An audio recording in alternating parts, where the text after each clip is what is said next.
Thank you, Mr. President and members. I also rise in support of ACA 5. And I rise as a married person.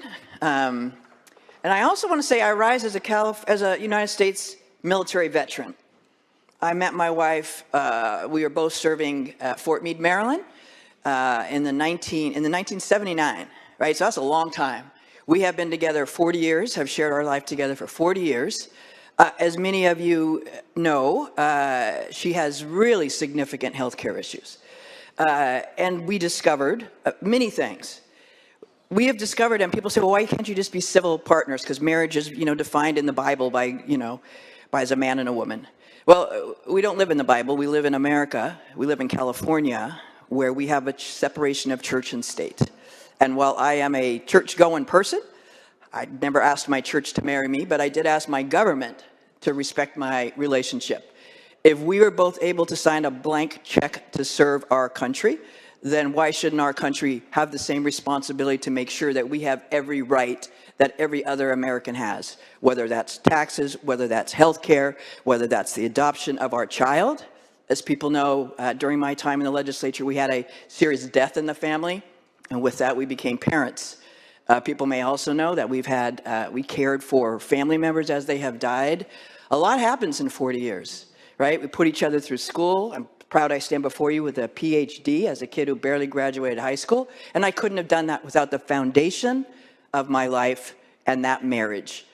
I don't know why anybody wouldn't want me to have those rights. I don't know why anybody who would call me a friend would not want me to have the same exact rights that they do, that is defined for them in the Constitution, that should be in everybody's Constitution about what is equality, what is justice, what do we all stand up here to do every single day is to try to make things a little bit better for people.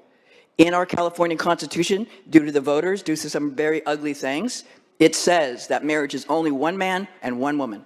We know that's been overridden, and we also know the way things go, people are very frightened that they may lose those rights that they have enjoyed now for many, many years.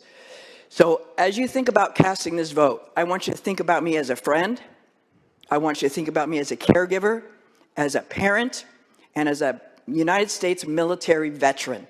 I ask for you to enshrine my votes, my rights, like I work every day for yours. I ask for your I vote on ACA 5.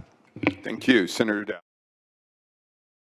Thank you, Mr. President. It's going to be the hardest statement I have to give, so excuse me if I get emotional. Well, maybe not excuse me. I think you have to see this. I grew up in a very Christian home. I was a teenager that was on the corners talking to people about Jesus and how you would perish if you didn't, come to Jesus. I grew up going to church 3-4 times a week. I was in church all the time.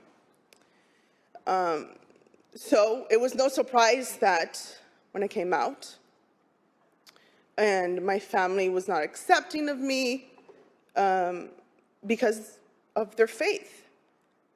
But I think it's true to some of my colleagues have said that this isn't about faith, because if you're looking at someone's heart, I want to let you know that we probably have the same God, and our God is merciful. Our God will look at your heart too and know that this vote would not impede you from entering heaven, if that's how you're looking at it, because our God is merciful. That same reasoning was given by my mom and my entire family for not attending my wedding.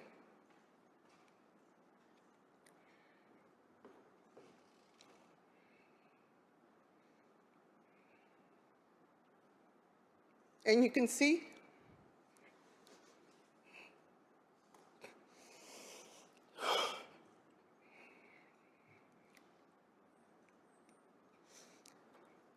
the damage it still plays today. Even though my family looks at my heart. That was not enough reason to join me in one of my happiest days.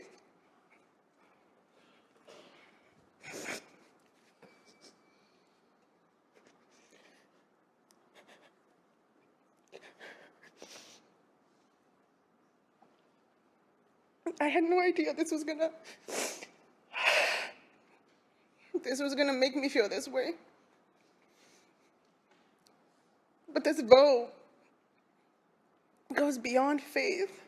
It goes to the damage it causes to me and my LGBTQ plus families and friends.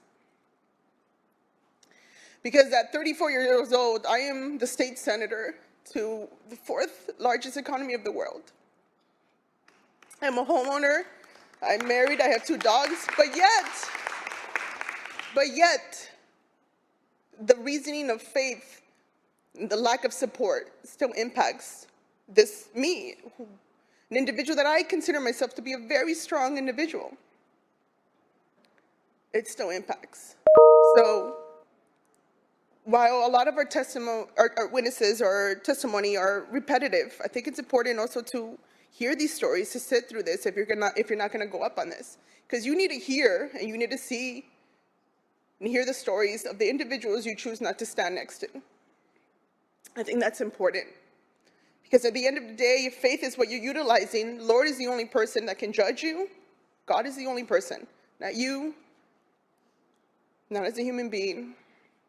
Because I know no one follows every single thing in the Bible to the T. And you cannot pick and choose. With that, I respectfully ask for your support on ACA 5. Thank you, Senator.